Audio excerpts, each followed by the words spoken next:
Bismillahirrahmanirrahim. Assalamualaikum warahmatullahi wabarakatuh. Waalaikumsalam warahmatullahi wabarakatuh. Alhamdulillahirabbil alamin. Alhamdulillahilladzi ja'ala ramadhana syahral ibadati wal ihtinam. Faradallahu alaina fihi as-siyam wa sannalana fihi al-qiyam. Wassalatu wassalamu ala man ba'athahu rahmatan lil alamin. Sayyidina wa habibina wa qurrati a'yunina wa maulana Muhammadin wa ala alihi wa ashabihi wa man ihtada bihadihi wattaba'a sunnatahu ila yaumil qiyam. Amma ba'd. As-shaimun was-shaimat, al-mu'takifun wal mu'takifat, jamaah yang dimuliakan Allah Azza wa Jalla. Alhamdulillah, kita senantiasa bersyukur pada Allah Subhanahu wa taala pada kesempatan di pagi hari yang insyaallah penuh keberkahan ini. Allah kembali memberikan kepada kita taufiknya untuk bisa kita sama-sama hadir, mengabdikan diri, memaksimalkan ibadah kita, wabil khusus di bulan Ramadan yang mulia ini, yang tak terasa alhamdulillah kita sudah melewati setengah perjalanan Ramadan kita 1447 Hijriah. Mudah-mudahan dari setiap ibadah yang kita lakukan dari sejak awal Ramadan, yang mahdoh ataupun yang ghairu mahdoh, semuanya diterima oleh Allah Subhanahu wa taala. Dan terus Allah memberikan kepada kita kekuatan untuk bisa istiqamah hingga akhir Ramadan, bahkan hingga akhir hayat kita, untuk terus bisa beribadah kepada Allah Subhanahu wa taala. Amin ya rabbal alamin. Karena Ramadan ini jemaah sekalian, kalau kita ibaratkan sebagai suatu madrasah dan proses pembelajaran dan didikan langsung dari Allah, maka hakikatnya yang namanya proses pembelajaran itu berpotensi kita bisa menjadi hamba-hamba yang sukses, tetapi juga berpotensi bisa menjadi hamba yang gagal. Makanya di antara doa kita Pak, ketika tarawih itu ada ungkapan Allahumma ja'alna minas su'ada'il maqbulin wa la taj'alna minal ashqiya'il mardudin. Ya Allah, jadikanlah kami sebagai hamba-hamba yang berbahagia, yang amalnya diterima oleh Allah, dan jangan jadikan kami sebagai hamba yang sengsara, yang amalnya ditolak oleh Allah Subhanahu wa taala. Nah, itu ada satu doa yang kita khawatirkan, jangan sampai kita termasuk orang-orang yang dimaksudkan dalam doa ini. Disebutkan dalam doa malaikat Jibril alaihi salam dan diamini oleh Nabi Muhammad sallallahu alaihi wasallam. Radhima an rajulin laqiya ramadhana tsumma salaha wa lam yughfar lahu. Kata malaikat Jibril, celakalah seseorang yang diberikan kesempatan bisa bertemu dengan Ramadan, tapi ketika nanti Ramadan meninggalkannya, Allah tidak berkenan mengampuni dosa-dosanya. Waliyadzubillahi min dzalik. Karena itu jemaah sekalian oleh Allah Subhanahu wa taala, hari ini kita akan kembali ya, mungkin baru pertama saya. Kita akan membahas salah satu di antara amalan atau sarana untuk kita bisa bertakarrub, beribadah kepada Allah Subhanahu wa taala dari sekian bentuk takarrub, yaitu terkait dengan ibadah harta kita. Karena kita harus sadar bahwa Ramadan ini jemaah sekalian dicontohkan oleh Nabi SAW itu bukan hanya beliau beribadah secara fisik saja. Ya, Nabi memang betul semangat beliau beribadah, khususnya di 10 hari terakhir dengan i'tikaf, ya, dengan puasanya, apalagi dengan tilawatul Qur'annya dan lain-lain. Tapi juga disebutkan dalam hadis riwayat Imam Bukhari dan Muslim dari Sayyidina Abdullah bin Abbas bahwa Nabi SAW itu Pak, kana ajwadun nas wa kana ajwaduhu ma fi Ramadan. Nabi Muhammad SAW itu adalah sosok manusia yang sangat dermawan, dan kedermawanannya semakin tampak di bulan Ramadan. Walaupun sebenarnya hadis ini konteks sebenarnya jemaah sekalian adalah terkait dengan sedekah. Ya, makanya Menteri Agama kita sempat kesilap lidah itu Pak. Ya. Kesilap lidah, bukan kesilap lidah. Walaupun alhamdulillah beliau akhirnya minta maaf juga ya. Ketika beliau mengatakan bahwa zakat tidak populer di masa Nabi SAW. Sebenarnya sih saya husnuzonnya Pak ya. Saya husnuzonnya beliau tuh ingin mengatakan bahwa ya di samping zakat jangan lupa dengan yang namanya sedekah. Ya, karena sebenarnya di satu sisi ini benar Pak, karena agak kurang tepat juga kalau kita kemudian memposisikan Ramadan itu sebagai bulan zakat. Yang lebih tepat Pak, Ramadan itu bulan sedekah. Ya, karena hadis yang tadi saya sebutkan itu ketika Nabi digambarkan sangat dermawan di bulan Ramadan itu konteksnya sedekah, ya, bukan zakat sebenarnya itu ya. Walaupun lembaga-lembaga zakat biasanya semangat mempromosikannya di bulan Ramadan. Nah, kenapa saya katakan demikian ya Mas kalian? Karena zakat itu Pak dari dua jenisnya, yaitu zakat mal dan zakat fitrah. Zakat mal itu diwajibkan tidak terkait dengan Ramadan, ya, tapi terkait dengan kepemilikan harta kita yang sudah mencapai nisab dan dimiliki dalam masa 1 tahun haul, dan itu tidak mesti menunggu Ramadan. Bahkan termasuk dosa besar Pak kalau seandainya kewajibannya sudah jatuh tempo, misalnya di bulan Muharram, kok ditunda-tunda dengan alasan mau menunaikannya di bulan Ramadan. Masuk dosa besar. Bahkan zakat fitrah sekalipun Pak sebenarnya juga tidak diwajibkan di bulan Ramadan. Ya. Zakat fitrah itu Pak malah hukumnya wajib setelah kita selesai puasa Ramadan.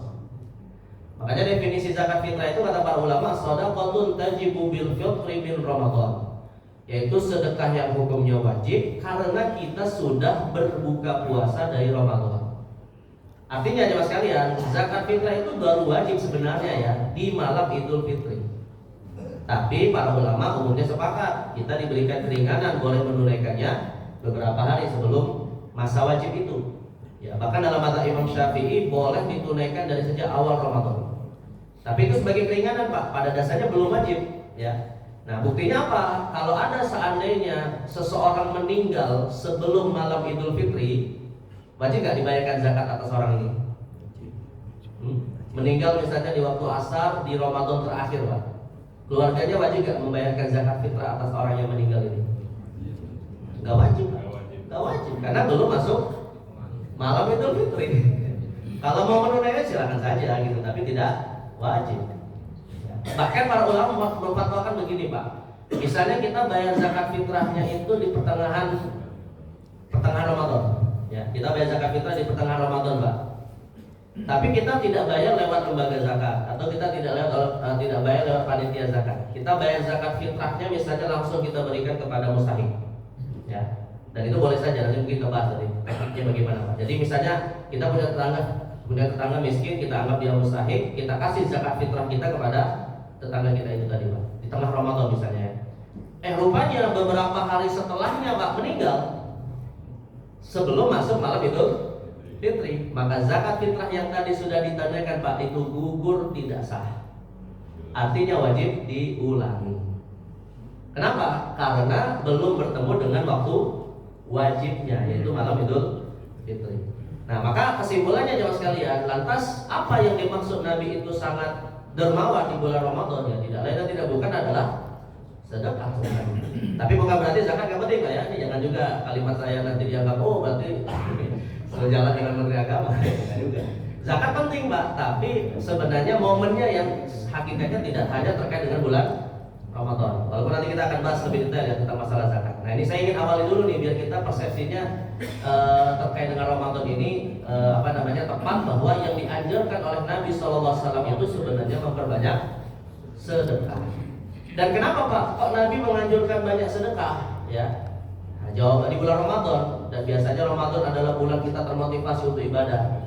Karena sedekah itu hukumnya sunnah, sedangkan zakat hukumnya wajib. Dan amalan-amalan yang hukumnya sunnah Pak, biasanya fadilahnya itu banyak diinformasikan oleh Nabi daripada amalan wajib. Kenapa? Karena kita butuh termotivasi untuk melakukan yang sunnah, sebab banyak yang mengabaikannya. Ya, kita kalau mendengar kata sunnah itu Pak, biasanya kita akan mengatakan nggak wajib, udahlah nggak apa-apa, nggak tunaikan. Itu Pak. Tapi kalau kita mengatakan wajib Pak, ya mau ada motivasi atau tidak, pasti kita akan tunaikan. Makanya di sini Nabi semacam memberi motivasi tambahan kepada amalan sunnah. Bukan berarti mengabaikan yang wajib ya, tetapi agar kita pun tidak melalaikan perkara yang sunnah. Contoh misalnya Pak ya, dalam konteks sholat. Pada tahu nggak jemaah sekalian? Saya yakin pada tahu nih Pak ya. Fadilah sholat qobliyah subuh. Fadilah keutamaan sholat qobliyah subuh Pak, apa? lebih baik daripada dunia dan seisinya. Raka'atul fajri khairun minad dunya wa ma fiha. Kata Nabi, salat qobliyah subuh itu lebih baik daripada dunia dan seisinya. Tapi ada yang tahu Pak, fadilah salat subuhnya sendiri? Nggak tahu nggak? Apa keutamaan salat subuhnya sendiri Pak, yang hukumnya wajib? Pada nggak tahu kan? Ya, saya juga nggak tahu Pak. Saya juga nggak tahu ya. Tapi kenapa Nabi menginformasikan keutamaan qobliyah subuh yang sunnah, tapi tidak menginformasikan keutamaan sholat subuh yang wajib? Ya karena kalau yang namanya wajib Pak, nggak usah dimotivasi, pasti kita lakukan. Ya, nggak perlu kita motivasi, gitu Pak. Tapi kalau yang sunnah perlu tambahan motivasi agar kita kemudian mau menunaikannya. Toh sudah dapat informasi ini aja Pak, masih banyak yang tidak melakukan. Ya padahal pahalanya lebih baik daripada dunia dan sisinya. Ya kan kalau misalnya Masjid Asyifa Pak kasih pengumuman ya, barang siapa yang bisa sholat qobliyah subuh di Masjid Asyifa nanti pulangnya diamplopin uang 1 miliar. Coba Pak kira-kira. Pada datang nggak masuk Pak? Bahkan sebelum beberapa hari sebelumnya udah pada berkemah semua mungkin di depan. Padahal hukumnya sunnah dan padahal hanya senilai 1 miliar. Sedangkan Nabi tadi mengatakan lebih baik daripada dunia dan seisinya. Tapi itulah Pak, ini urusan iman masalahnya gitu ya. Al-imanu bil ghaib, bagaimana kita beriman kepada pahala dari Allah yang itu bersifat ghaib ya. Dan kita biasanya kadang di dunia ini Pak lebih termotivasi pada hal-hal yang bersifat materi, yang ada terlihat uangnya gitu ya, daripada yang masih bersifat ghaib. Nah, maka disinilah kita memahami konteks hadis Nabi yang tadi saya sebutkan. Tapi sekali lagi ya, bukan berarti kemudian zakat itu tidak penting ya. Kalau seandainya zakat saja tidak ditunaikan, tapi kemudian lebih jor-joran kepada sedekah Pak, ya jadi itu juga tidak benar. Ya. Karena di dalam kaidah syariat itu kita prioritaskan yang wajib sebelum yang sunnah. Tapi kalau kita sudah menunaikan yang wajib, sebaiknya juga kita sempurnakan dengan yang sunnah. Karena dalam hadis riwayat Imam Tirmizi itu disebutkan Pak bahwa semua amal manusia itu yang pertama kali ditanya oleh Allah itu perkara wajib terlebih dahulu. Ya. Lalu kemudian ketika perkara wajib ini sempurna, kata Allah SWT dalam hadis qudsi dikatakan, maka kemudian Allah jadikan amalan wajib yang sempurna itu menjadi tambahan sunnah. Tapi ketika amalan yang wajib ini tidak sempurna Pak, maka Allah berfirman kepada malaikat, unduru fi abdi min tatawu'in. Lihatlah di antara hamba-hambaku adakah mereka melakukan amalan yang sunnah. Maka ketika dilihat catatan amalnya ada amalan sunnah, maka amalan sunnah itulah yang akan menyempurnakan amalan yang wajib ya. Sholatkah, puasakah, zakatkah. Ya mungkin sholat kita Pak yang fardu 5 waktu ini bisa jadi dari sejak takbir sampai salam nggak khusyuk ya. Bisa jadi mungkin nggak ikhlas, bisa jadi nggak fokus dengan sholatnya, maka disempurnakan dengan sholat sunnah. Begitu juga dengan puasanya, bisa jadi puasa kita mungkin kita menahan lapar dan dahaga, tapi ya matanya masih jelalatan, lisannya masih mengimbangi orang lain. Nah, maka disempurnakan dengan puasa sunnah. Zakat kita juga demikian, kewajiban harta kita ditunaikan sesuai dengan ketentuannya. Tetapi mungkin di situ ada niatan untuk riya misalnya, atau ketika ditunaikan sambil mencela si penerimanya dan seterusnya. Nah, maka di situ disempurnakan dengan amalan sedekah yang sunnah. Jadi inilah hubungan antara amalan yang wajib dan amalan yang sunnah. Ya. Nah, jadi bukan berarti nggak penting yang wajib, tetapi juga atau bukan berarti sunnah itu tidak penting, tapi prioritasnya wajib dulu baru sunnah. Ya, sama seperti ini Pak. Ada pahala besar ya dijanjikan oleh Rasulullah atas suatu amalan, tapi kalau diletakkan bukan pada tempatnya jadi masalah. Di sini ada jemaah sekalian yang bisa setiap hari sholat malam tidak tidur, setiap hari puasa tidak berbuka, dan setiap hari berjihad di Palestina. Ada yang bisa melakukan itu Pak? Nah, saya informasikan Pak, dalam hadis riwayat Imam Muslim ada satu amalan soleh, sederhana amalannya, insya Allah pada mampu semua, tapi nilai pahalanya setara dengan 3 pahala tadi Pak. Ya, kata Nabi SAW dalam hadis riwayat Imam Muslim, as-sa'i 'alal armalati wal miskin kas-sha'imi la yuftir wa kal-qa'imi la yaftur wa kal mujahidi fi sabilillah. Orang-orang yang senantiasa membantu, mengurusi, memenuhi kebutuhan para janda dan orang miskin, pahalanya seperti orang yang berpuasa tidak pernah berbuka, seperti sholat malam tidak pernah tidur, dan seperti senantiasa berjihad di jalan Allah setiap harinya. Tapi kira-kira Pak, kalau jandanya dipenuhi kebutuhannya 10 juta, istrinya cuma 1 juta, nah, bagus gak? Bagus gak kira Pak? Ya jelas gak? Jelas gak tepat Pak. Jelas gak tepat. Kenapa? Karena nafkah kepada istri hukumnya wajib, sedangkan membantu orang miskin dan para janda hukumnya sunnah. Nah, jadi walaupun amalan ini pahalanya besar Pak, tapi salah dalam diletakkan skala prioritasnya, akhirnya jadi bermasalah. Tapi ada yang tahu nggak Pak? Pahala menafkahi istri berapa? Ada yang tahu kan? Karena itu tadi saya katakan Pak, kaidahnya adalah kebanyakan Nabi memotivasi kita dengan amalan sunnah, tidak dengan amalan wajib. Tapi pastinya yang wajib kita yakini Pak, bahwa kalau sama janda saja yang hukumnya sunnah pahalanya sedemikian besar, apalagi kepada istri sendiri. Apalagi ditambah janda tersebut Pak, rupanya mohon maaf ya ibu kandung kita yang bapak kita sudah meninggal. Coba ya kan Pak. Ya. Pahala memenuhi kebutuhan janda tadi luar biasa besarnya, apalagi kalau janda itu adalah ibu kandung kita sendiri yang kebetulan adalah seorang janda misalnya. Nah, jadi ya ini janda jangan mikirin tetangga-tetangga Pak ya, janda ya kita juga janda gitu. Ya, bibi kita bisa jadi janda juga. Jadi jangan kepikiran. Biasanya kalau kalimat janda itu apalagi janda kembang lah, janda muda lah. Janda yang dimaksud di sini malah janda yang kita memang motivasi memenuhi kebutuhannya itu betul-betul karena kepakirannya gitu, bukan karena ada udang libat dalam kaya Pak ya. Nah, jadi sekali lagi tetap walaupun amalan sunnah itu pahalanya besar, skala prioritasnya adalah mendahulukan yang wajib. Ya, maka kan agak aneh Pak kalau misalnya ada orang yang semangat sholat taraweh tapi sholat isyanya nggak dilakukan misalnya. Semangat sholat taraweh semalam suntuk, tapi setelah sahur tidur kebablasan nggak sholat subuh misalnya. Nah, itu maka ini skala prioritasnya perlu diluruskan. Baik, teruskan ke Allah Subhanahu Wa Taala. Sekarang kita masuk kepada pembahasan zakat ya. Tapi sebelum saya masuk Pak kepada pembahasan masalah zakat, termasuk zakat mal dan zakat fitrah, di dalam Al-Quran Allah Subhanahu Wa Taala itu jemaah sekalian menyebut konsep zakat itu dengan banyak istilah. Setidaknya ada 3 yang populer.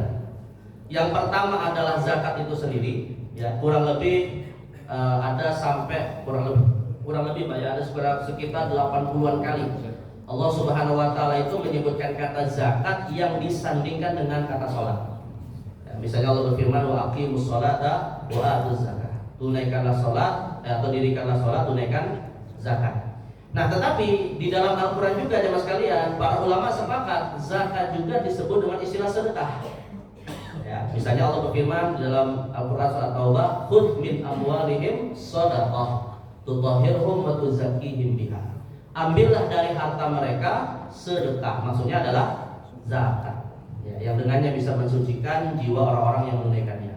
Nah, di samping itu yang ketiga, Allah juga menyebutkan di dalam Al-Quran jemaah sekalian zakat dengan istilah infak. Ya, misalnya juga dalam surat Taubah Allah berfirman, alladzina yaknizuna adh-dhahaba wal fiddata wa la yunfikunaha fi sabilillahi fabashshirhum bi'adzabin alim yauma yuhma 'alaiha fi nari jahannam fatukwa biha jibahuhum wa junubuhum wa zuhuruhum hadza ma kanastum li anfusikum.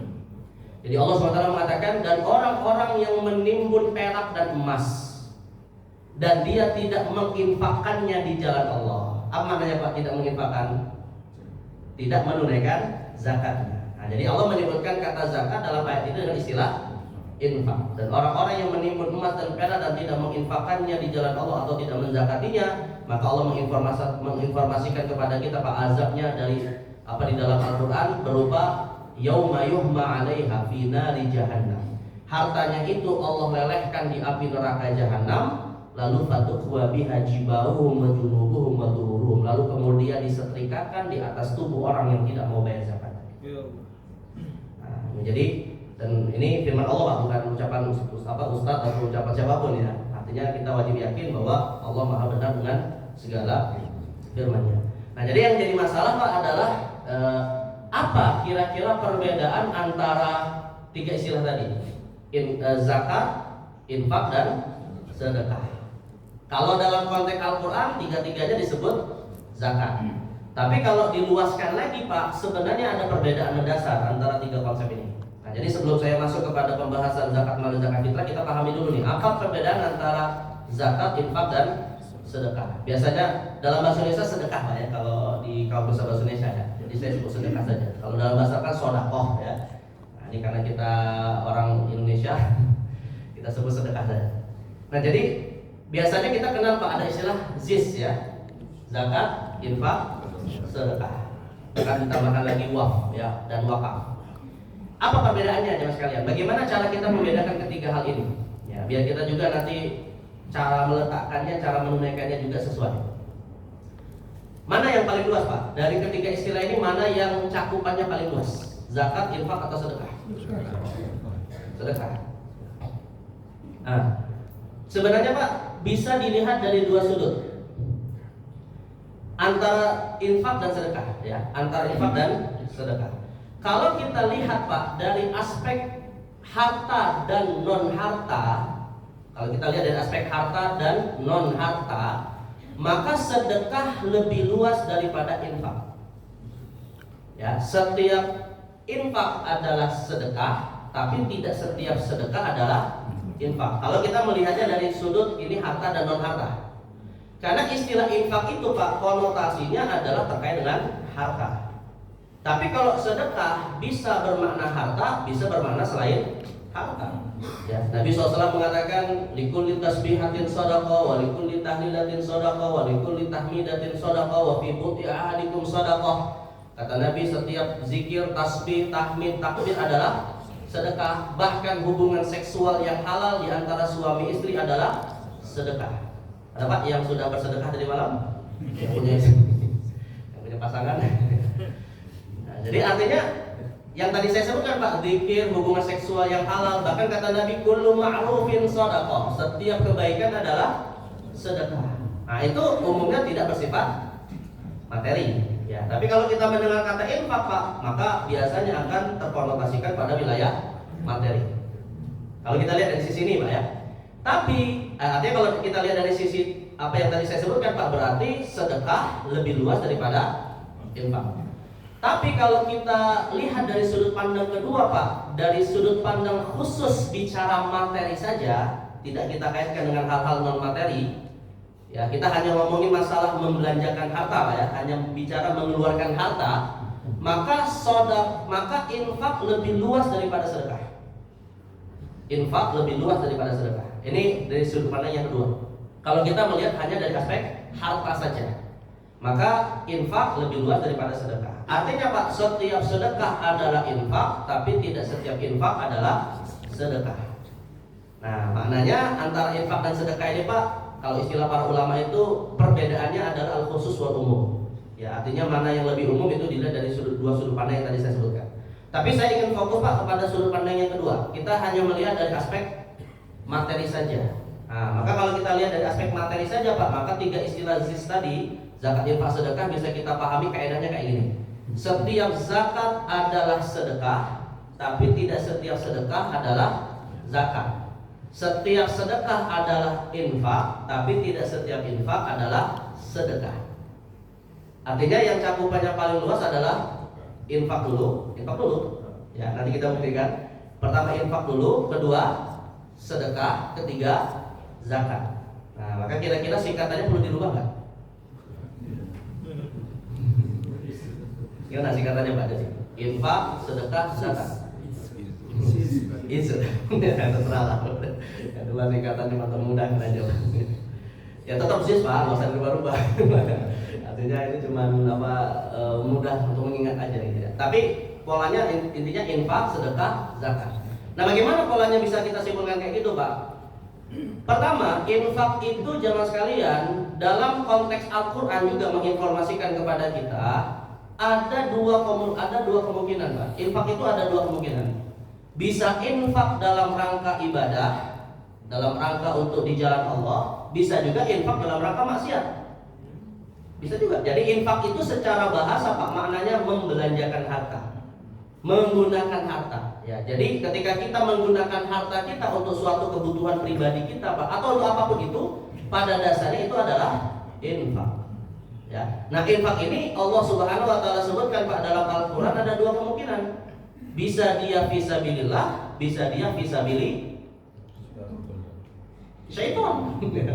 Bisa di jalan Allah, bisa di jalan syaitan.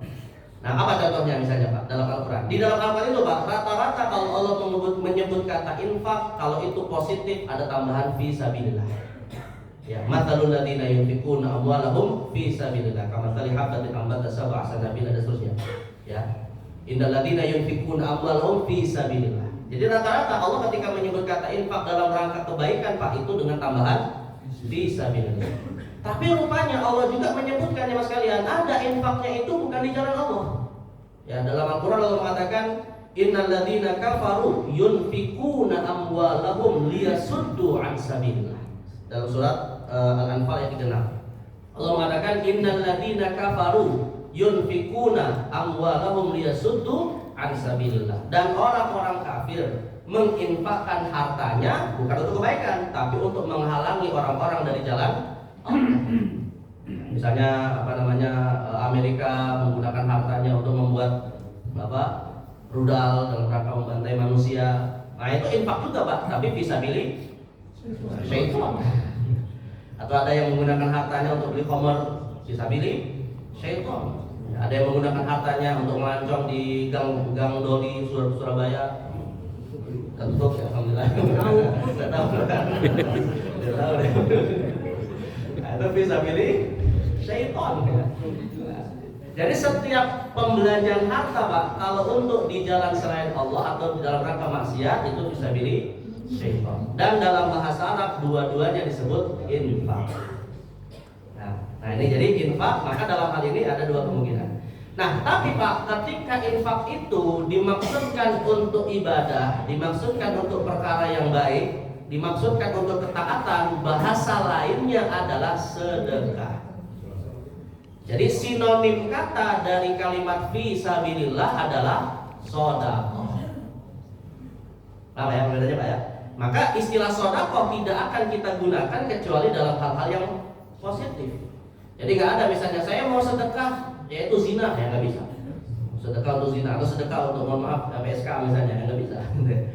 Ya kalau infak bisa gitu, tapi sedekah nggak bisa. Ya, walaupun dalam konteks bahasa Indonesia infak juga biasanya kok positif gitu kan. Nah tapi kalau dalam penggunaan Al-Quran infak bisa dia negatif. Nah tapi kalau dia bersifat positif maka istilah lainnya adalah sedekah. Berarti ketemu Pak ya kaidahnya ya. Setiap sedekah adalah infak, tapi tidak setiap infak adalah sedekah. Baik. Nah kemudian sedekah itu sendiri jamaah sekalian dari sisi hukum bisa kita bedakan menjadi dua.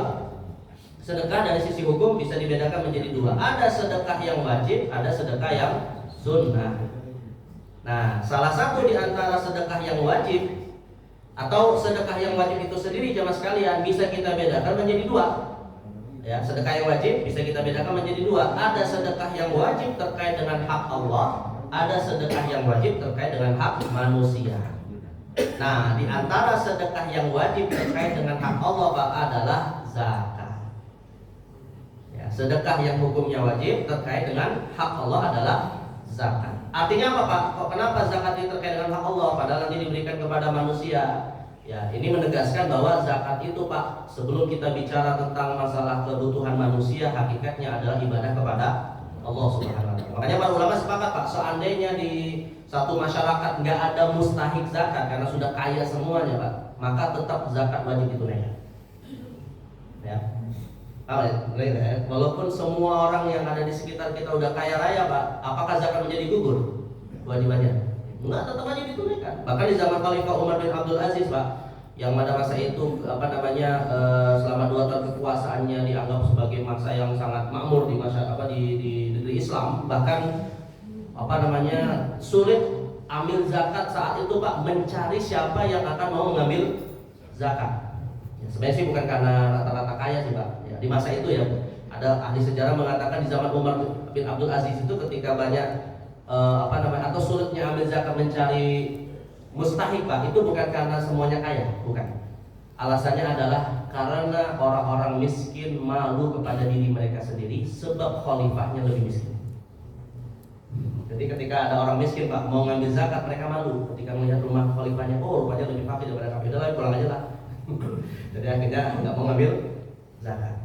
Jadi sebenarnya qanaah Pak, atau sifat puas dengan rezeki Allah Subhanahu Wa Taala itu mudah saja dibentuk kepada masyarakat kalau dicontohkan oleh siapa?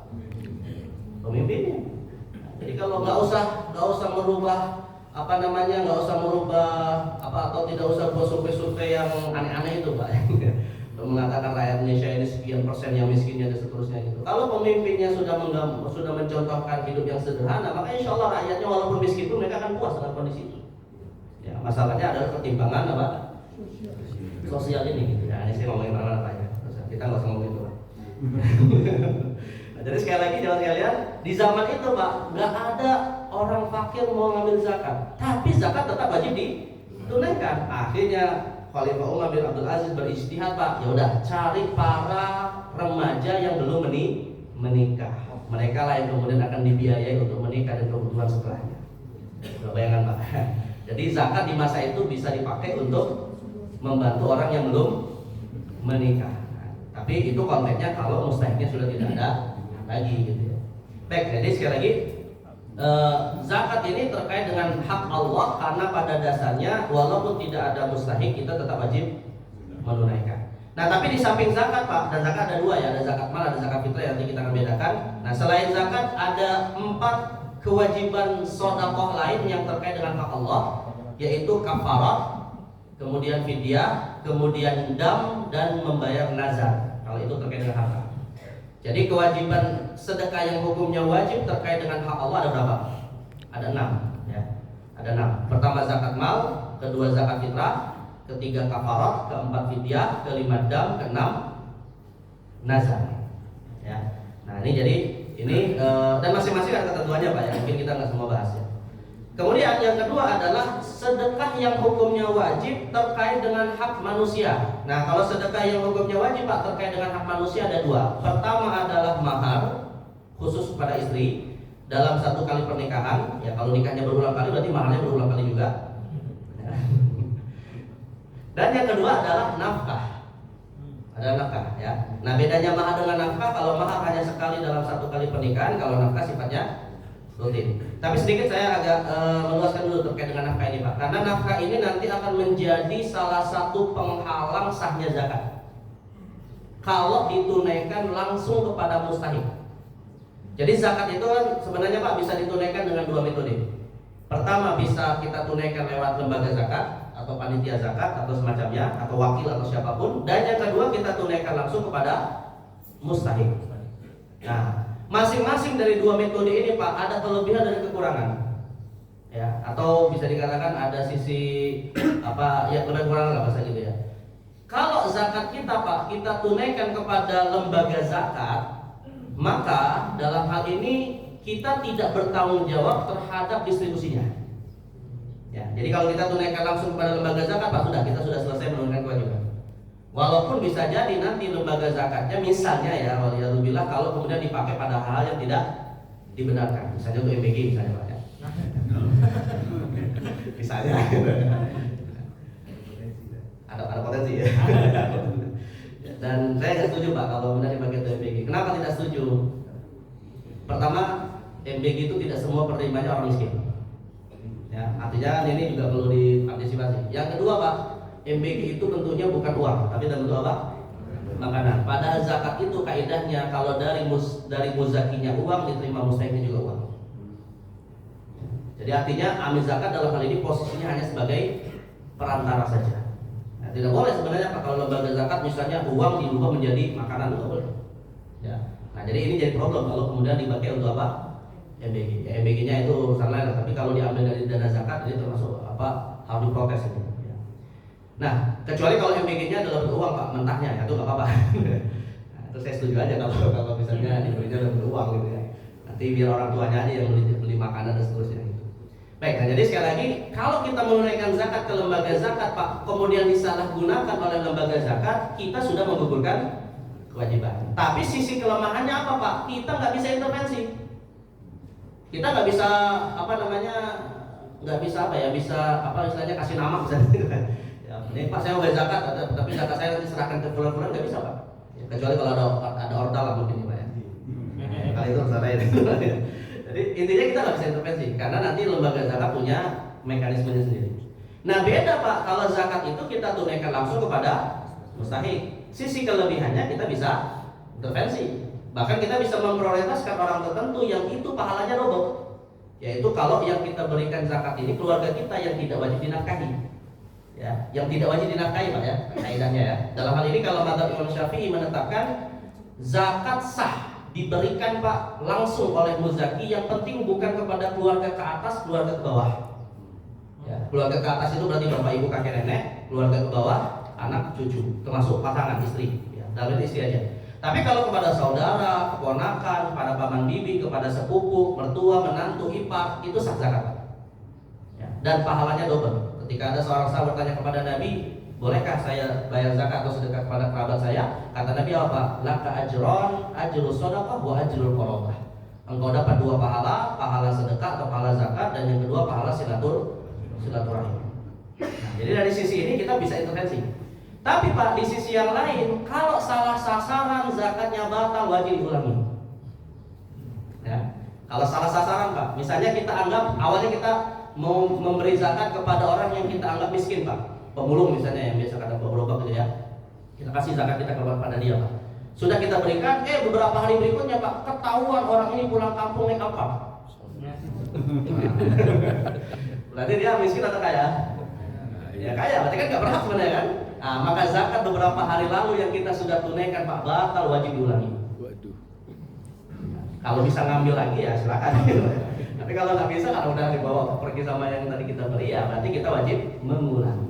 Nah jadi artinya kalau zakat diberikan langsung kepada yang berhak itu harus dipastikan betul-betul mustahil. Ya, kalau kemudian terbukti salah maka wajib diulangi. Tapi kalau kepada lembaga zakat, nah itu urusan lain. Yang penting kita sudah tunaikan. Nah ini ada sisi kelebihan dan kekurangan dua metode. Nah salah satu yang salah untuk diberikan zakat dan tidak sah adalah tidak boleh zakat diberikan kepada pihak yang wajib dinafkahi. Yang tadi saya sebutkan ke atas ke bawah dan suami kepada istri. Tapi kalau kebalikannya boleh nggak Bu? Ibu-ibu yang biasanya ngumpulin emas biasanya, ya boleh nggak Bu? Ibu, ibu punya emas nggak?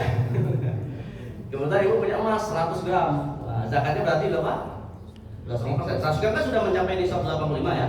Nah, setiap tahun dibayarkan zakatnya 2,5%. Kalau sekarang misalnya harga emas 85 gram itu kalau sekarang harga emas adalah anggaplah 3 juta, berarti 100 gram berapa? 300 juta. Nah, berarti zakatnya 2,5% berapa Bu? Kalau 100 juta kan 2.500.000 ya. Nah, berarti kalau dikali 3 7,5 juta. Ya, 7,5 juta. Ini kita nggak usah ngomongin mau 24 karat atau 14 karat kayak nanti itu urusan lain gitu. Ini karena Basnas kan mengeluarkan mengeluarkan edaran zakat emas itu dikaitkan dengan zakat penghasilan pakai standar nisab 85 gram emas berapa karat? 14 karat. Nah ini kemudian banyak yang protes Pak. Karena kenapa? Sebab 14 karat itu Pak berarti emasnya nggak murni. Ya berarti kan nggak, kalau emasnya nggak murni berarti tidak sampai 85, nah itu jadi masalah ya. Nah jadi ibu misalnya punya 100 gram emas 24 karat senilai 300 juta, zakatnya 7,5 juta. Nah pertanyaannya, boleh nggak ibu sebagai muzaki atau sebagai seorang suami dan statusnya sebagai seorang istri dan kemudian juga wajib menunaikan zakat, menyerahkan zakatnya kepada suaminya yang miskin? Istrinya punya emas 100 gram, suaminya miskin Pak. Salah. Boleh nggak? Boleh.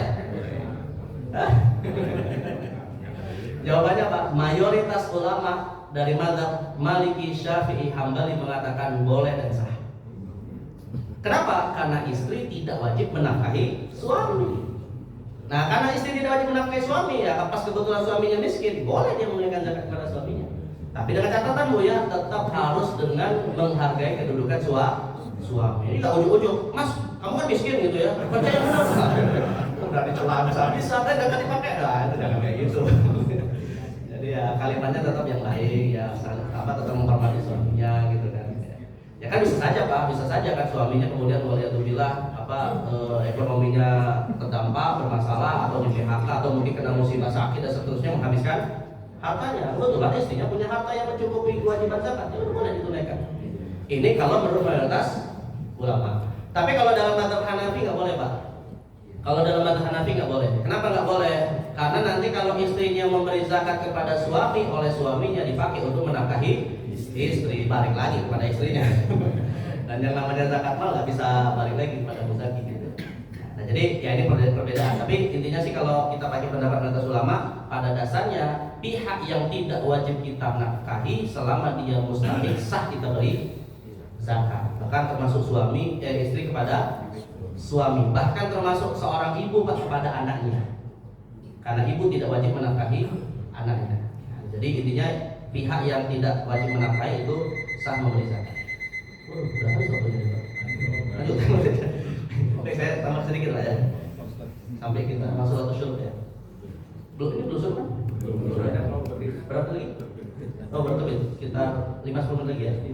Biar nanti ada sesi diskusi kalau ada yang mau nanya. Baik. Nah, jadi sekali lagi kepada hak manusia itu mahar dan nafkah. Nah sekarang kita masuk jemaah sekalian. Nah adapun sedekah yang sunnah ini kalau sedekah yang sunnah macam-macam Pak ya. Tapi bisa juga kita bedakan sedekah itu menjadi yang hukumnya sunnah menjadi dua. Ada sedekah yang mutlak, ada sedekah yang khusus. Ya. Kalau sedekah yang mutlak itu ya artinya sih bebas Pak, aturannya tidak dibatasi gitu ya. Misalnya kayak sedekah yang kita masukkan di kecelengan masjid, nah itu adalah sedekah mutlak. Tapi ada sedekah yang khusus Pak dan hukumnya sunnah, yaitu sedekah-sedekah yang ada syarat dan ketentuannya. Dalam hal ini ada 5: wakaf, kurban, akikoh, hibah dan wasiat. Ya, wakaf, kurban, akikoh, hibah dan wasiat. Jadi kurban misalnya Pak itu termasuk sedekah.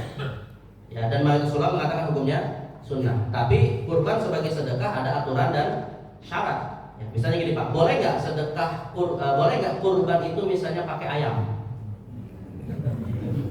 Nah, ya misalnya ada orang pengen kurban juga Pak gitu, tapi nggak punya uang beli kambing, akhirnya pakai ayam, boleh nggak? Boleh Pak, boleh. Saya katakan boleh Pak, tapi tidak sah.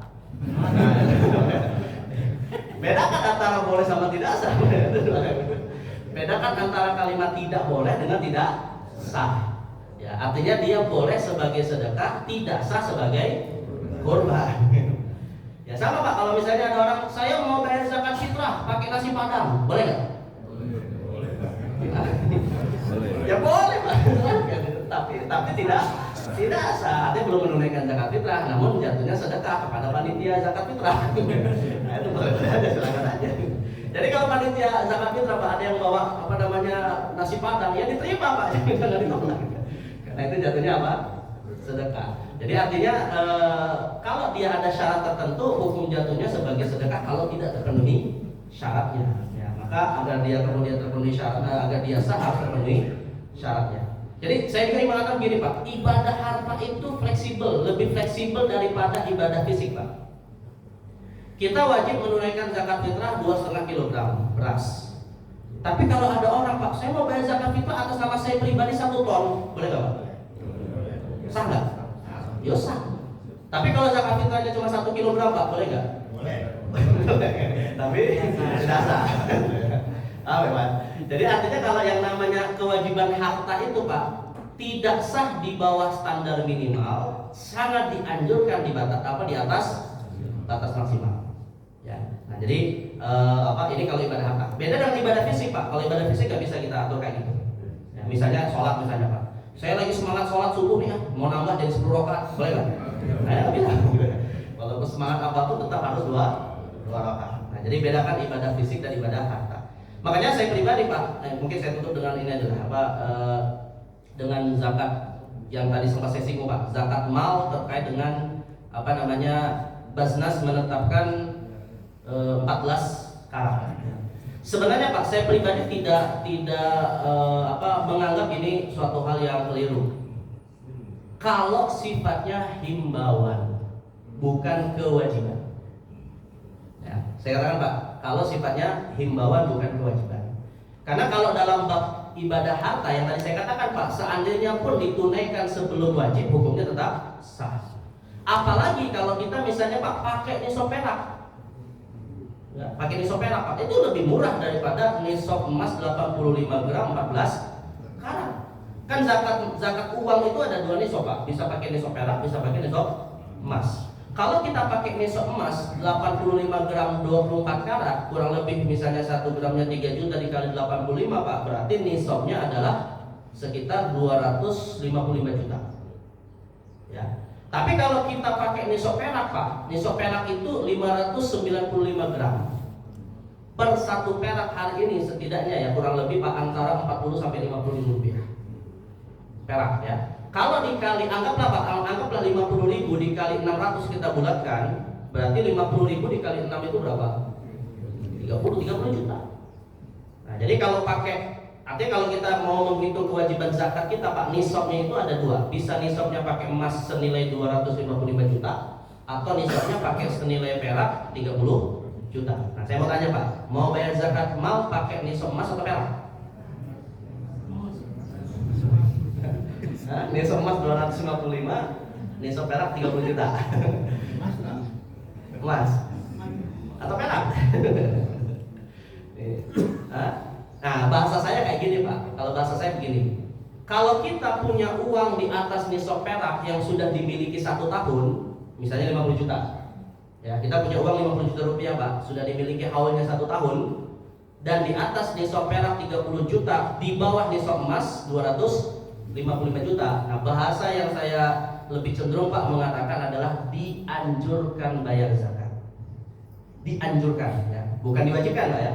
Tapi kalau nisab uang kita Pak sudah mencapai 85 gram emas 24 karat atau 255 juta, kalimatnya bukan dianjurkan tapi diwajibkan. Itu artinya kalau kita punya tabungan di bawah nisab emas tetap dianjurkan kalau kita bisa kita bayar zakat. Bahkan Nabi SAW pernah mengatakan Pak, siapapun yang punya 5 ekor unta maka zakatnya setiap tahun adalah 1 kambing. Tapi kalau di bawah 5 ekor unta, jika ia ingin memberikan zakat maka silakan. Artinya Nabi membolehkan zakat meskipun belum wajib, tapi sifatnya anjuran. Nah, namun kalau misalnya sudah mencapai level nisab Pak, maka hati-hati dengan ayat Al-Quran yang tadi saya baca, karena harta yang tidak dizakati akan dirubah menjadi setrikaannya akan menyetrika kita nanti di hari kiamat. Dan yang terakhir Pak, ya terakhir saya tutup, persoalan yang juga di negara kita ini menjadi masalah Pak. Basnas menetapkan kewajiban zakat mal itu dari bruto. Padahal fatwa-fatwa Majelis Ulama Indonesia dan juga pendapat para ulama diambil dari neto. Nah, ini jadi masalah juga. Jadi bruto itu artinya Pak, banyak karyawan-karyawan, banyak PNS mungkin ya, itu langsung dipotong zakatnya 2,5% ketika mereka belum menerima gaji. Padahal setiap orang punya kebutuhan yang berbeda antara satu sama lain. Tapi kalau kemudian kita misalnya begini Pak, dan ini sama seperti tadi saya sebutkan Pak, kalau negara sifatnya menghimbau, silakan saja. Misalnya gini, ya negara atau Basnas menghimbau, ya gajinya langsung ditunaikan zakatnya 2,5% dari bruto, silakan saja. Kalau himbauan kan berarti kembali kepada keinginan si pemilik harta. Tapi kalau itu kemudian diwajibkan Pak, langsung dipotong tanpa dimintai persetujuannya, saya khawatir zakat ini malah zalim. Ya, jadi jangan sampai nih gara-gara kita ingin memenuhi kebutuhan para mustahik, tapi caranya menzalimi para muzaki. Ya harus seimbang gitu. Karena setiap orang punya kebutuhan masing-masing. Anggaplah misalnya nih Pak, ada orang punya harta atau ada orang Pak, dia punya pemasukan rutin setiap bulannya minimal anggaplah 50 juta. Nah ini kan diincar sama pajak nih Pak ya. 50 juta Pak dikali 12 tahun ya udah di atas standar pajak kan. Termasuk diincar juga oleh Basnas. 50 juta besar nggak Pak gaji setiap bulan? Gaji lumayan besar ya. Wajib nggak dizakati? Ya kalau versi bruto wajib. Tapi kalau versi zakat neto Pak belum tentu wajib. Pas kebetulan dia punya 4 istri, masing-masing anaknya 10. Nah, ayo Pak gimana? Terpenuhi nggak itu? Terpenuhi nggak 50 juta Pak menafkahi istrinya yang 4 dengan masing-masing anak 10? tekor Pak. Nah kalau langsung diwajibkan zakat 2,5% Pak tanpa melihat kondisi real keluarganya, ini malah jatuh kepada perbuatan zalim. Kecuali kalau dia kemudian sudah menabung dan kemudian sudah dilewati 1 tahun, tabungannya di atas nisab 255 juta, kalau itu senilai 3 juta per 1 gramnya. Nah barulah kemudian wajib dizakati setiap tahun. Nah jadi ya zakat bagus, zakat penting untuk kita tunaikan, dan kemudian pemerintah juga hendaknya mengingatkan, mensosialisasikan pada masyarakat, tapi juga jangan menutupi sesuatu yang itu menjadi ketentuan di dalam syariat Islam. Baik, ini mungkin yang bisa saya sampaikan. Mas sekalian, mohon maaf saya tidak bahas secara detail, khususnya zakat kita juga karena waktu juga yang batasi kita. Kecuali kalau kajiannya sampai buka puasa Pak mungkin ini. Biar ada diskusi kembali. Bapak-bapak, kita buka sesi tanya jawab. Mungkin ada yang ingin bertanya. Oh iya Bapak, silakan.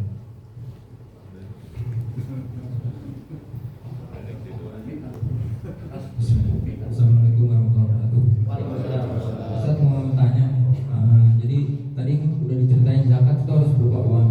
Nah kalau kita zakatnya kita keluarin misalnya untuk saudara kita dengan memberikan motor, nah itu bagaimana? Terus yang kedua, kita kan punya harta nih, terus kita beli emas tapi belum 1 tahun haul. Nah tapi uangnya kita udah 1 tahun. Nah bagaimana, harus dihitung tetap atau uang atau emas? berapa? Uangnya atau emasnya gitu? Uangnya udah punya lebih dari 1 tahun. Uangnya udah masuk 1 tahun, tapi dibelikan emas gitu ya? Iya. Tapi emasnya baru dibelikan, misalnya bulan kemarin gitu. Nah itu aja Ustaz. Makasih. Baik, saya jawab dulu Pak ya? Iya. Pertama Pak gini, zakat itu tadi kan ada 2 jenis Pak ya. Ada zakat mal, ada zakat fitrah. Kaidahnya dulu Pak, biar mudah menghafal ya. Kaidahnya begini Pak. Zakat fitrah jelas ditunaikan dalam bentuk makanan pokok. Ya, jadi kalau Bapak bayar zakat fitrah pakai motor jelas boleh nggak Pak? Boleh, tapi tidak sah. Tapi luar biasa Pak kalau zakat fitrah yang 2,5 kilogram diganti sama motor, luar biasa. Saya belum pernah mendapat yang orang bayar zakat fitrah pakai motor Pak. Tapi kalau ditunaikan itu tidak sah meskipun nilainya tinggi ya, karena kewajibannya adalah makanan pokok. Nah, tapi kalau yang ditanyakan adalah zakat mal misalnya Pak ya, zakat mal yang ditanyakan, maka kaidahnya begini Pak.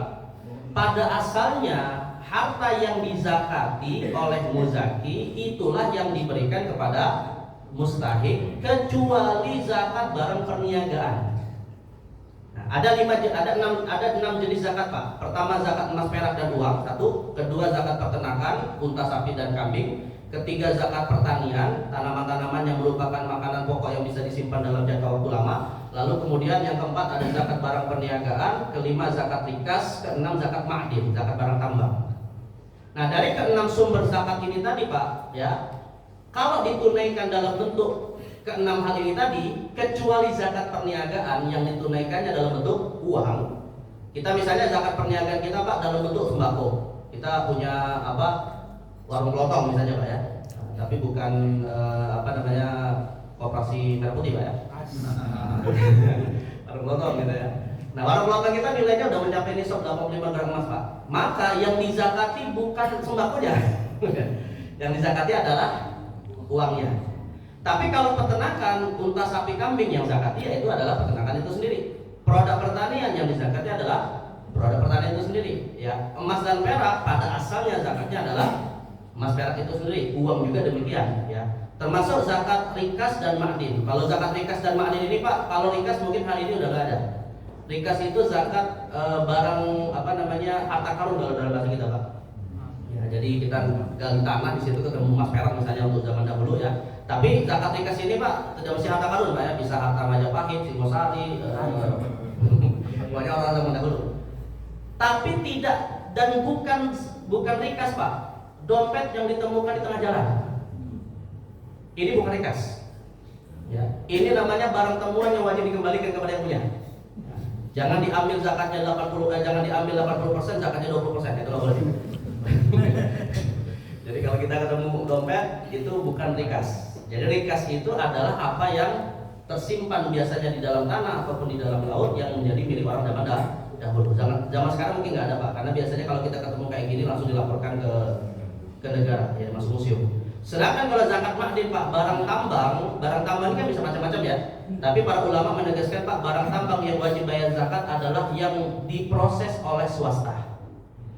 Tapi kalau diproses oleh negara Pak, negara punya pengolahan barang tambang, ini tidak ada kewajiban zakat, tapi wajib dengan amanah pemerintah harus memberikan kemanfaatannya kepada masyarakat.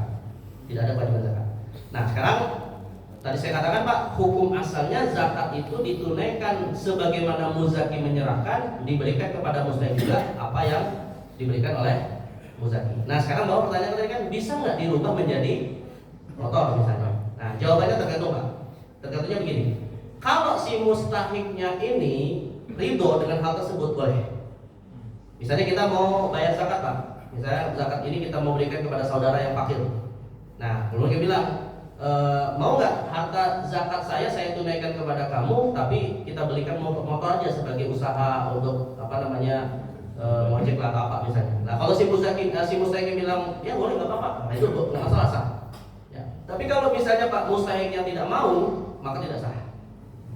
Ya, kalau mustahiknya tidak mau tidak sah. Kenapa? Karena apa Pak? Sebab mustahik itu paling paham apa yang menjadi kebutuhannya, dan kita tidak boleh intervensi dengan keinginan kita. Ya, termasuk yang saya dapati kadang keliru Pak, beberapa mungkin DKM atau lembaga zakat ya, itu biasanya mau memberi zakat kepada anak yatim piatu, fakir miskin, dibeliin dulu Pak, ala-ala sekolah dibeli. Nah itu sebenarnya nggak dibenarkan. Ya, kecuali kalau kemudian mereka dimintai persetujuan untuk diberikan benda-benda tadi. Tapi itu pun Pak sebenarnya tidak dianjurkan. Kenapa? Karena kalau misalnya kita minta persetujuan, pasti mereka setuju Pak, daripada nggak dikasih. Artinya kan kita maksa mereka. Nah itu juga satu bentuk kezoliman yang sebenarnya kezoliman terselubung lah maksud saya. Jadi seperti itu Pak. Nah intinya sih boleh, tapi dengan syarat mustahiknya setuju dengan tersebut. Baik, kemudian yang kedua Pak, kita punya uang yang sebenarnya sudah mencapai nisab, lalu kemudian sudah dimiliki selama 1 tahun. Belum kita tunaikan zakatnya, keburu kita belikan emas misalnya Pak. Maka jawabannya Pak, tetap wajib ditunaikan zakatnya dari nilai uang yang tadi sudah mencapai nisab dan haulnya. Bahkan sekalipun kita nggak punya uang Pak, itu jatuhnya hutang yang bisa jadi tahun depan kita akan bayarkan. Kenapa? Sebab syaratnya sudah terpenuhi, tapi kita tidak tunaikan. Lalu yang kedua, yang tadi sudah berubah jadi emas ini juga Pak, kalau di atas 85 gram berpotensi tahun depannya akan menjadi kewajiban zakat baru juga. Tapi kalau untuk yang emasnya Pak, belum zakat pada tahun itu saat dibeli. Kenapa? Karena belum haulnya. Nah, jadi dalam hal ini zakatnya ditunaikan bukan atas emas, tapi atas uang yang tadi belum ditunaikan zakatnya.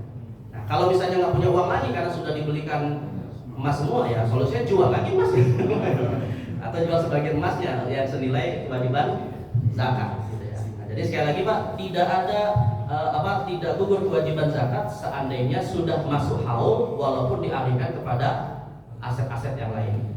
Tapi kalau misalnya, nah ini saya tambah sedikit Pak. Tapi kalau misalnya belum masuk haul Pak, belum masuk haul ya, misalnya haulnya tinggal 1 bulan lagi. Nah haulnya tinggal 1 bulan lagi Pak, uang yang tadi kita punya itu tadi dibelikan aset, misalnya asetnya berupa rumah. Maka dalam hal ini tidak ada kewajiban zakat seandainya nilai uangnya sudah di bawah nisab. Haulnya gugur. Nah, lalu rumahnya sendiri bagaimana? Kan rumahnya nilainya mahal. Apa ada kewajiban zakat di atas rumah Pak? Rumah ada kewajiban zakat atau tidak tergantung bagaimana kita menggunakannya Pak. Kalau rumah itu sifatnya konsumtif, tidak kita produktifkan, tidak ada kewajiban zakat. Meskipun nilainya mahal sekalipun Pak, meskipun nilainya miliar rupiah, tapi tetap di hari kiamat Allah akan bertanya, tsumma la tus'alunna yauma idzin 'anil na'im. Semua nikmat Allah pasti akan ditanya. Tapi pertanyaannya bukan hanya masalah zakat saja. Yang ingin saya katakan begini Pak, kalau kita misalnya punya aset rumah beberapa unit dan tidak kita produktifkan, tidak ada kewajiban zakat. Tapi tetap ditanya oleh Allah, kenapa tidak produktif? Sama juga. Maka produktifkan ya. Ya gitu, apakah produktivitasnya dengan cara nikah lagi biar tepat istri kedua? Atau yang penting produktif gitu ya. Jangan terbengkalai gitu. Kalau terbengkalai itu termasuk zalim Pak, karena ada aset yang bermanfaat tapi tidak kita manfaatkan. Tapi tidak ada kewajiban zakat Pak. Inilah yang membedakan antara zakat dan pajak. Ya. Zakat atas aset rumah Pak hanya ditunaikan saat produktif. Tapi kalau produktif itu biasanya disewakan atau diperjualbelikan. Nah, kalau pajak beda Pak. Kalau pajak itu beli rumah kena pajak PPH, jual rumah kena pajak PPH juga ya, PPN atau tidak beli tidak jual kena pajak juga PBB. Tapi kalau zakat tidak. Baik, ya sudah Pak. Menarik sekali yang disampaikan Ustaz. Yang menurut saya tanyakan sebenarnya yang tadi, yang terakhir, aset. Alhamdulillah itu dipakai keponakan juga dalam kuliah. Jadi sekali aja didapati. Kalau misalnya kita beli rumah, udah gitu apakah sekali itu aja kita dapatkan seumur hidup dan tidak komersilkan rumah itu. Tapi memang saya menyadari tidak begitu guna ya, baik yang tapi itu masalah warisan. Baik itu warisan. Pertama begini Pak, sebenarnya tidak ada kewajiban zakat sekali seumur hidup atau setahun sekali kalau atas aset-aset yang tidak produktif ya. Artinya kalau cuman sebatas dipakai untuk konsumsi seperti dipakai dan seterusnya, siapapun yang memakainya Pak ya, pada dasarnya tidak ada kewajiban zakatnya. Bahkan termasuk ketika kita baru beli Pak, beli rumah itu nggak ada zakat Pak. Zakat atas rumah itu kalau dijual. Tapi dengan catatan begini Pak, kalau kita misalnya menjual rumah, kalau kita jual rumah Pak, dipasang depan rumah kita for sale misalnya Pak ya, yang namanya jual rumah itu cepat atau lambat Pak? Lama kan? Nah pas kita sudah pasang for sale, harga rumah misalnya 1 miliar, setahun berjalan Pak, nggak ada yang beli, zakat langsung 2,5%. Meskipun rumahnya belum terjual. Malah walaupun belum terjual Pak, itu sudah zakat 2,5%. Kenapa? Karena zakat perniagaan itu bukan dari hasil keuntungan. Kata Jabir bin Abdullah, amarana Nabi sallallahu alaihi wasallam an nukhrij zakata mimma nu'iddu lil bait. Kata Jabir bin Abdullah, kami diperintahkan oleh Rasulullah SAW untuk menunaikan zakat dari barang yang mau kami jual. Bukan dari keuntungannya Pak, tapi dari barang yang mau kami jual. Nah masalahnya yang dijual ini belum laku. Nah kalau sudah lewat 1 tahun haul Pak, wajib ditunaikan zakatnya meskipun belum laku. Karena nilainya sudah di atas nisab. Nah kalau harganya 1 miliar, walaupun belum terjual Pak, setiap tahun bayar zakat 2,5% sekitar 25 juta rupiah. Tapi ada sebagian yang memberikan solusi Pak. Tapi ya, solusi ini saya kasih tahu enggak Pak biar nggak bayar zakat. Tapi kalau kita diikut tidak. Ada yang bilang gini Pak, kalau misalnya ya khawatir kan besar 25 juta rupiah Pak dari harga rumah 1 miliar kan, padahal belum terjual. Nah maka kalau tidak mau bayar zakat Pak, 1 bulan atau beberapa hari sebelum jatuh haulnya batalkan niat jualnya. Copot.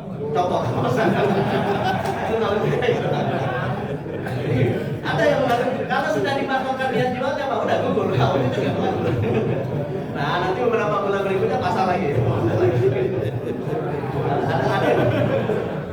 Ada yang bilang kayak gitu. Nah, kalau nanti di hari kiamat kemudian dipersoalkan, ya argumentasi aja Pak.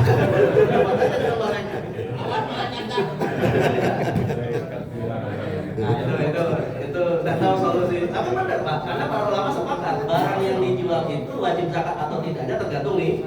Iya. Makanya para ulama semuanya sepakat Pak. Kalau ada orang punya niatnya setengah-setengah ya, kalau harga rumahnya naik saya jual, kalau nggak naik tidak saya jual, nggak ada zakat di situ. Nggak ada zakat. Tapi kalau sudah betul-betul yakin mau dijual, maka resikonya kalau nggak terjual pun tetap wajib zakat, dikembalikan kepada niat. Tapi Allah Maha tahu apa yang ada dalam hati. Bismillahirrahmanirrahim. Assalamualaikum warahmatullahi wabarakatuh. Ada yang mudah. Pak Ustadz, pembahasan ini sangat menarik dan sangat luas. Gimana kalau kita nyambung sampai tarawih? Pak Ustadz, sebetulnya zakat ini kan contoh dari Rasulullah kan sudah ada. Kita mau pakai stylenya gross atau bruto, itu Rasulullah sudah lengkap. Nah kalau kita lihat dari zakat pertanian, kalau irigasi 5%, kalau tanah hujan 10%, itu adalah berarti kan bruto. Itu yang pertama. Sebetulnya saya nggak mau ngomong masalah politik sebetulnya. Kalau minimum nggak apa-apa. Kalau seorang Pak Budi slip tank, saya akan memaklumi lah. Tapi kalau seorang menteri salah ngomong tentang zakat, nauzubillah. Dan jelas siapapun yang mengingkari ayatku kata Allah itu adalah kafir, jelas Pak. Jelas itu benar-benar itu kafir. Bukan sekedar himbauan tidak populer, bukan. Tinggalkan zakat. Tinggalkan zakat ini kan luar biasa. Dan sampai detik ini saya tidak ada satu ulama pun mengatakan, lu syahadat lagi, nggak ada, nggak pernah dengar. Termasuk Pak Ustadz ini nggak ngomong syahadat lagi, soalnya itu udah kafir. Saya bukan al-kafirin, tapi itu udah kafir. Perbuatannya ya. Ya, itu Pak Ustadz, terima kasih. Assalamualaikum. Ya, kalau untuk pertanyaan yang kedua sih Pak, masalah syahadat itu urusan dia sama Allah. Karena walaupun sebenarnya saya setuju Pak bahwa kalau itu dari seorang pejabat, apalagi mereka seorang dianggap sebagai cendekiawan muslim, tokoh ulama dan seterusnya ya. Ya, tapi ya itulah kadang fitnah dunia itu Pak tidak hanya kepada mereka yang lemah iman ya, kepada orang-orang yang berilmu pengetahuan pun akan bisa berpotensi mengganggu gitu. Ya, tapi ini urusannya lah itu Pak ya. Nah, tapi saya setuju tadi, saya diingatkan dengan yang pertama Pak, bahwa memang yang tadi saya sebut dengan istilah neto itu Pak adalah dari selain pertanian. Nah, tadi diingatkan betul bahwa zakat yang diwajibkan atas dasar bruto itu ada dua sebenarnya Pak. Pertama adalah pertanian, kedua rikas. Nah, dua hal ini baru bruto diambil. Artinya mau berapapun penghasilannya tidak dilihat dari keperluan dari si pemiliknya, itu langsung ditunaikan zakatnya. Tapi kalau seperti uang, emas, perak, nah itu memang dilihat dari, kecuali gini Pak, kecuali kalau emas yang kita simpan sudah memasuki haulnya, maka tidak dilihat dari neto atau bruto, tidak dilihat dari brutonya, tidak dilihat dari netonya, tetap adalah bruto. Karena yang menjadi dasar adalah haul. Atau makin, saya ralat, mengambil zakat emas, perak, uang itu dari neto Pak, kalau belum masuk haul, maksud saya Pak. Kalau belum masuk haul. Ya, jadi kalau misalnya satu bulan lagi akan haul, kita punya kebutuhan Pak, lalu uang itu kita pakai untuk kebutuhan itu bisa menggugurkan kewajiban kalau membuat dia jatuh di bawah nisab, atau mengurangi kewajiban zakatnya. Yang awalnya misalnya tadi 700, yang tadi misalnya nilainya 300 juta adalah 7.500.000, rupanya kemudian sebelum haul 100 jutanya dipakai untuk beli mobil misalnya Pak ya. Nah, maka kan berkurang menjadi 200 juta. Berarti zakatnya yang awalnya 7,5 juta menjadi 5 juta. Kalau itu dilakukan sebelum haul. Tapi Pak, kalau sudah masuk haul, maka tidak ada istilah neto lagi, itu diambil dari bruto. Paham ya? Dan mungkin saya tambahkan sedikit, kalau kita punya emas Pak, anggaplah misalnya 1 kilogram, setiap tahun kita bayar zakat pakai uang, maka setiap tahun kita wajib zakat tidak berkurang. Kenapa? Karena emasnya tidak berkurang, uang kertas kita yang berkurang. Kecuali Pak, kalau emas 1 kilogram ini kita bayar zakat setiap tahunnya dicongkelin sedikit-sedikit 2,5% Pak. Nah, maka nanti emasnya akan berkurang. Nah, masalahnya kita itu kalau punya kewajiban zakat emas perak yang ditunaikan dalam bentuk uang, setiap tahun emas kita masih utuh nggak? Masih utuh, maka zakatnya ya tetap itu juga. Tapi kalau kita zakatnya dari uang Pak, maka fluktuasi tergantung kepemilikan uang kita, itu akan bisa berubah. Ya gitu Pak. Terima kasih. Satu lagi aja Pak ya. Satu lagi. Banyak satu. Yang pertama, zakat pal itu harus dibagi ke 8 asnaf atau boleh 2 asnaf saja. Yang pertama. Yang kedua, kalau saya misal punya uang 100 juta dari segi perak harus mengeluarkan zakat mal. Perak ya. Tapi 100 juta itu tiba-tiba dipinjam sebelum masuk haul, dipinjam oleh 2 teman dengan jaminan sertifikat tanah. Tapi dia hanya bisa memberikan kembalian per bulan cuma 1 juta. Apakah saya tetap mengeluarkan zakat mal? Padahal uang itu di orang lain. Ya, itu yang kedua. Yang ketiga. Utang ya. Yang ketiga, saya punya tanah dikerjakan oleh orang petani. Setiap tahun saya hanya dibagi-bagi 15 juta, yaitu kita tanaman cengkeh. Panennya setahun sekali saya hanya dikasih 15 juta.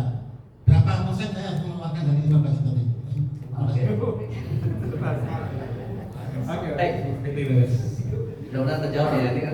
Memang ini jawabannya harus sampai ramai nih Pak. Baik. Saya lupa malah. Dapat asnaf.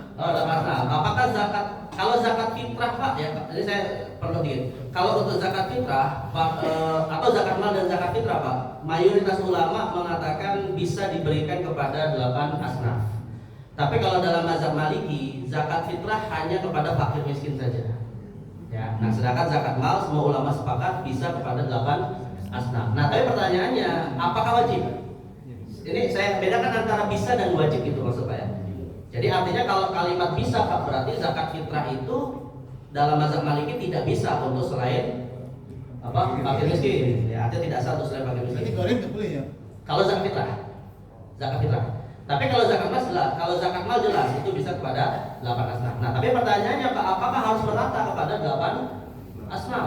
Nah, maka ini ulama kita beda pendapat. Tapi kalau dalam mazhab Imam Syafi'i Pak, seandainya 8 asnaf ini memang ada dan ditemukan, wajib merata. Walaupun merata di sini tidak mesti sama ya, artinya tergantung proporsionalitasnya. Nah, tapi kalau misalnya Pak tidak ditemukan 8 asnaf, maka yang ditemukan saja dari 8 asnaf itu. Kalau dalam mazhab Imam Syafi'i. Nah, tapi kalau dalam mazhab yang lain Pak, selain mazhab Imam Syafi'i, mereka membedakan kalau zakat itu dibayarkan langsung oleh muzaki, tidak mesti 8 asnaf. Maaf. Kalau zakat itu Pak dibayarkan oleh muzaki langsung kepada mustahik, tidak perlu harus 8 asnaf. Tapi kalau zakat itu Pak ditunaikan, didistribusikan oleh lembaga zakat, harus mencari 8 asnaf. Apa bedanya Pak ya? Nah, jadi kalau kita secara pribadi, misalnya kebetulan zakat kita sekian juta, ya kalau dibagi-bagi mungkin kecil nilainya Pak. Tapi kalau diberikan kepada saudara mungkin bisa lebih besar dan bisa membantu ekonominya misalnya. Nah itu boleh-boleh saja. Kalau secara langsung. Tapi kalau lewat lembaga zakat, maka mereka punya amanah harus distribusinya secara merata 8 asnaf. Nah ini yang pertama. Nah yang kedua, kalau kita punya piutang ya, ada orang yang berhutang sama kita Pak, yang mana hutang itu tadi kemudian sudah masuk di atas nisab, atau tadi misalnya pakai zakat perak sudah di atas nisab perak. Nah tapi kemudian setiap bulan dicicil sekian juta misalnya ya. Nah apakah kemudian wajib kita tunaikan zakatnya Pak? Di sini para ulama mengatakan begini Pak, hutang itu ada dua, ya, atau hutang itu bisa bersumber dari dua, dari yang berhutang, dari yang memberi piutang. Nah, yang memberi piutang Pak, para ulama berbeda pendapat tentang pertama mereka sepakat wajib dizakati kalau udah di atas nisab, tapi teknik pembayaran zakatnya diperselisihkan dalam 3 mazhab. Kalau ini piutang ya, piutang. Pendapat yang pertama Pak, tetap dizakati setiap tahun dari sumber hartanya yang lain. 2,5% dari sejumlah piutang yang tadi belum dibayarkan secara total. Yang kedua Pak, dibayarkan akumulasi setelah dibayar, setelah dikembalikan. Misalnya hutangnya itu di perjanjiannya misalnya dibayar 5 tahun. Nah, berarti zakatnya nanti akumulasi 5 kali. Ya, dihitung nanti punya catatan. Nah, pendapatan yang ketiga Pak, ini mirip seperti saham ya Pak, mirip seperti saham yang kita nggak bisa cairkan setiap waktu ya. Nah, pendapat yang ketiga mengatakan bayarnya cuma sekali saja, tapi nanti ketika cair. Nah, itu. Nah, jadi artinya apa? Artinya tetap wajib dizakati, tapi teknik bagaimana cara bayarnya berbeda. Nah itu. Nah, tapi kalau posisinya kita sebagai yang berhutang Pak. Nah, dan hutang yang kita terima ini nilainya di atas nisab. Ada nggak kita kewajiban bayar zakat? Karena kita yang berhutang, dan itu kan bukan uang kita sebenarnya kan. Ada nggak kewajiban zakatnya? Jawabannya tergantung Pak. Tergantung hutangnya itu dalam rangka apa. Karena hutang ada 2 jenis. Ada hutang konsumtif, ya, namanya disebut dengan dain mustahlak, dan ada hutang yang sifatnya produktif untuk usaha, namanya disebut dengan dain mustahmar. Nah, maka untuk hutang yang sifatnya konsumtif Pak, kalau sudah dihabiskan atau dipakai dan turun dari nisab belum lewat 1 tahun haul, tidak ada kewajiban zakat. Tapi kalau yang sifatnya produktif Pak, untuk menambah modal usaha kita, maka wajib membayarkan zakat, masuk dalam kategori zakat perniagaan. Apa berarti Pak ya? Jadi jenis hutang itu dalam rangka seperti apa? Yang terakhir, bagaimana kalau kita punya lahan disewakan kepada petani, ya, lalu kita dapat bagi hasil, misalnya setiap tahun, setiap tahun, 15 juta sekali setiap tahun ya. Nah, maka dalam masalah ini Pak, tanah pertanian itu tidak ada kewajiban zakat. Tanah pertanian itu nggak ada. Artinya Pak, nilai lahan itu tidak menjadi kewajiban zakat, kecuali kalau diperjualbelikan ya. Berarti yang diwajibkan zakatnya itu adalah apa? Hasilnya. Jadi bukan diambil dari nilai tanah, tapi diambil dari hasil. Nah, hasil ini kalau untuk si petaninya Pak, yang jadi masalah kan cengkeh pertanyaannya Pak ya. Nah, mayoritas ulama mengatakan tidak ada kewajiban atas cengkeh, kecuali diperjualbelikan. Yang tadi sifatnya bruto itu Pak, langsung ditunaikan zakatnya adalah hanya untuk produk pertanian, makanan pokok yang bisa disimpan dalam waktu lama. Dalam hal ini beras misalnya. Tapi kalau cengkeh kan bukan untuk dimakan Pak ya. Maksudnya bukan untuk dikonsumsi makanan pokok ya. Nah, maka atau misalnya kita punya produk pertanian sayur-sayuran Pak, atau buah-buahan, nggak ada kewajiban zakatnya. Kalau menurut ulama, kecuali kalau diperjualbelikan. Hewan ternak Pak, unta, sapi dan kambing itu zakat langsung. Tapi kalau kita punya ternak unggas, punya ternak ikan, punya tambak udang, wajib nggak zakatnya Pak? Nah, kalau diperjualbelikan wajib zakat, jatuhnya zakat perniagaan, bukan zakat hewan ternak, gitu ya. Karena kalau untuk hewan ternak Pak, unta itu 5 ekor, sapi 30 ekor, kambing 40 ekor. Nah, kalau udang Pak berapa ekor? Ya nggak ada. Nah, berarti kan artinya dia kewajibannya kalau ditaruh jual-belikan hasil dan ketentuan zakat perniagaan Pak itu pakai sistem zakat emas dan perak 25 gram.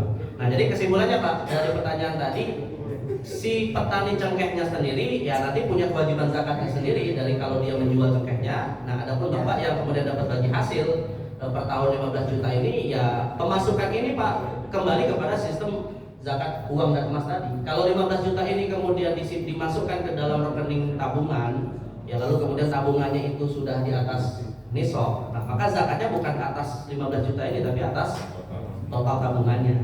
Dan uang yang didapatkan dari cengkeh ini tadi dia akan menambah kewajiban zakatnya, karena otomatis tabungannya bertambah. Nah, itu Pak ya. Baik, mungkin saya yakin semua di sini pasti kaya raya punya kewajiban zakat. Iya, sangat menarik materinya sampai waktunya pun kurang ya Bapak ya. Iya. Kita minta kesediaan Ustaz untuk menutup dengan doa. Baik, mudah-mudahan apa yang kita bahas ada manfaat, dan kalaupun ada beberapa pemahaman yang saya bisa jadi keliru Pak ya, mudah-mudahan Allah luruskan, Allah buka apa kebenarannya. Tapi kalau itu adalah sesuatu yang baik, insya Allah semuanya berasal dari Allah Subhanahu wa Ta'ala. Mudah-mudahan apa yang kita bermanfaat. Mari kita tutup dengan munajat kepada Allah Subhanahu wa Ta'ala. Bismillahirrahmanirrahim. Allahumma shalli wa sallim wa barik ala sayyidina Muhammadin nabiyil ummi wa ala alihi washabihi ajma'in. Hamdan na'imin, hamdan syakirin, hamdan yuwafi ni'amahu wa yukafi'u mazidah. Ya Rabbana lakal hamdu kama yanbaghi li jalalika karim wa 'azimi sultanik.